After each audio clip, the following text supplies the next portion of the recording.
आणि यानंतरची बातमी मनोज जरांगे पाटलांच्या कोल्हापूर दौऱ्याची। जरांगे पाटील आज कोल्हापूरच्या दौऱ्यावरती होते। मराठा तरुणांकडून उत्साहात त्यांचं स्वागतही करण्यात आलं।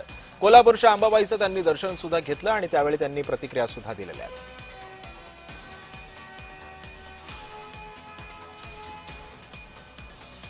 त्यांनी आश्वासन मला 3 वर्षापासून देत राहिले। आधी शिंदे साहेब, आता मी वोटण्यावर आणतो। बघा ना, बारीक विचार करून बघा, एकही नोंद नव्हती। किमान 58 लाख का होईना नोंदी निघाल्या। त्याचे प्रमाणपत्र वाटप सुरू आहे। हैदराबाद गॅझेटियर घेतलं, आता 17 संस्थांचं कोल्हापूरचं सुद्धा घेतोय।